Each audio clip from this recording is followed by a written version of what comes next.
Hello, I am Ellery Stapleton with Nickerson High School, and my event is Introduction to Business Presentation. Businesses. Businesses are great. You can get your own personal fulfillment out of them.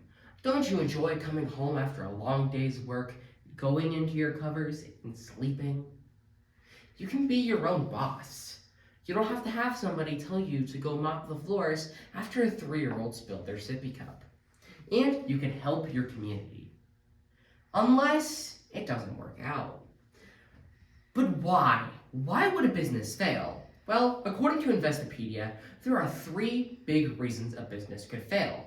You can have financing hurdles, inadequate management, or even ineffective business planning. Let's look into a few of them. First is financing hurdles, and these can come in multiple ways, but I will highlight 3 today. There can be unexpected business expenses. Maybe if a piece of equipment broke, you have to fix that, especially if you're running a maintenance business. If somebody got injured at your job or hurt, you have to cover for their insurance, as it's not only the moral thing to do, it's expected legally. Next is a lack of cash flow. If money is not flowing in and out of your business, how will you know if you're succeeding or not? Maybe a pretty good way to fix that is to make a cash flow forecast, and we will get into that in a little bit later. And finally, marketing mishaps. If you're forgetting who your target audience is, if your packaging isn't very good, or if your product just doesn't appeal to the public in general, maybe you should rethink how you're marketing. Well, how do you avoid this? Budget. Budget, budget, budget. Budgeting can make or break a business. Put 15% of your money into an emergency fund. Put 5% of your money into giving employees extra compensation. Maybe doing a lot of other stuff and putting money where it needs to go would be a very smart idea. Next, create a cash flow forecast. I mentioned this in the previous slide. A cash flow forecast is a spreadsheet, document, or even slideshow about how much money is flowing in and out of your business.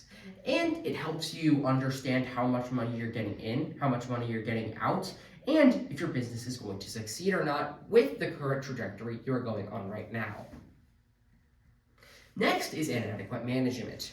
Inadequate management is one of the biggest reasons a business fails. And these can come in one of 3 ways. Poor communication.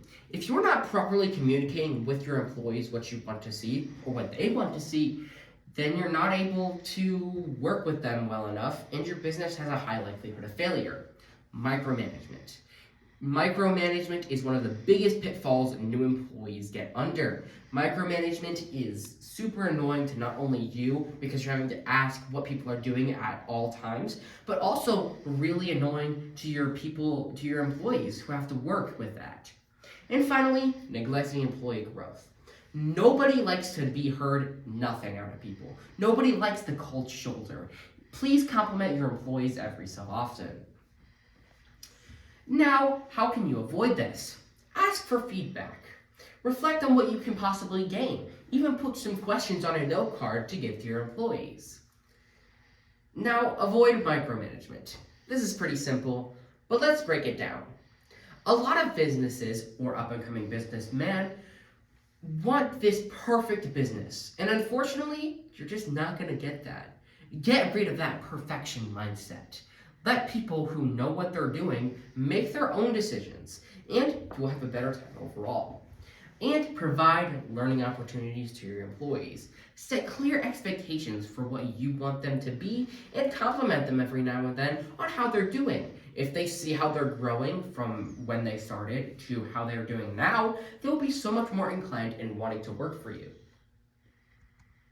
Next is ineffective business planning. What is ineffective business planning? Ineffective business planning can include flawed strategies. Maybe it was poorly written, sloppy, or even low researched. You could set unrealistic expectations. If you're expecting your business to get $200,000 in the first week of it opening, maybe you should set them a little bit lower.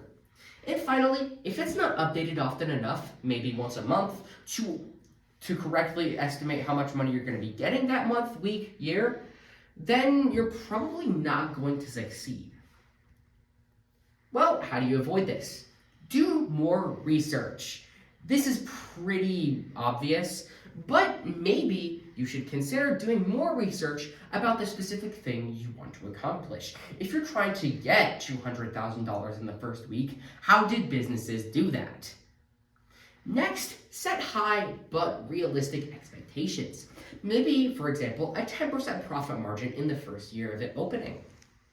And finally, update your plan accordingly to how your business is running.